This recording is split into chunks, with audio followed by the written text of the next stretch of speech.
రైతు సోదరులందరికీ నమస్కారం అండి. నా పేరు పరిటాల వీరబాబు. నేను జినోమిక్స్ కంపెనీలో గా పనిచేస్తున్నాను ఖమ్మం జిల్లాకు. ఇక్కడ వచ్చేసి జినోమిక్స్ వాళ్ళది GX 304 అనే వెరైటీ ఫీల్డ్ పెట్టడం జరిగింది. రైతు పేరు వచ్చేసి పేరం సత్యనారాయణ గారు. ఈయన తిరుమలాయపాలెం గ్రామంలో సొసైటీ బ్యాంకులో CEO గా పనిచేస్తున్నారు. ఈ వెరైటీ వచ్చేసి చాలా అద్భుతంగా ఉందండి. కంకె చివరి వరకు గింజలు పోసుకునేది చూడొచ్చు మీరు ఇక్కడ. కంకి చివరి వరకు ఉంది. బెండు చాలా సన్నగా ఉంది. టిప్ అంతా కూడా ఫిల్ అయిందండి. ఎక్కడ చూసినా కానీ కాప్ సైజ్ అనేది తగ్గలేదండి. మీరు చూసినట్లయితే ఏ ప్లాంట్ కు చూసినా ఏ మొక్కకు చూసినా కానీ కంకి మాత్రం చాలా కాప్ సైజ్ బాగుంది. బెండు సన్నగా ఉంది. గింజల క్వాలిటీ కలర్ వచ్చేసి నారింజ కలర్ లో ఉందండి. రైతులందరూ కూడా ఈ వెరైటీని వేసుకోవచ్చు.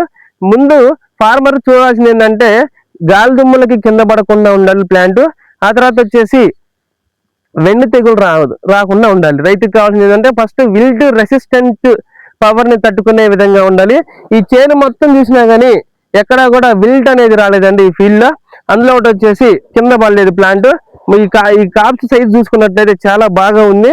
ఎంత అద్భుతంగా ఉందంటే ఇది నారింజ కలర్ రంగులో ఉంది. జానడ వరకు కంకి ఉందండి. రైతులందరూ కూడా ఈ వెరైటీని వేసుకోవచ్చు. ఎందుకంటే ఇక్కడ లైవ్ లొకేషన్ లో చూపిస్తున్నాము. ఒక్క ప్లాంట్ కాదు, ఏదో డెకరేషన్ చేసినందుకు కాదు. చేను అంతా కూడా కింద పడలేదండి. గాలిదుమ్ములు వచ్చినాయి ఈ సంవత్సరం, అయినా కానీ కింద పడలేదు, ఎండి తెగులు రాలేదండి. కాబట్టి రైతు సోదరులందరూ కూడా GX 304 అనే వెరైటీని వేసుకోవచ్చండి. ఓకే, ధన్యవాదాలండి.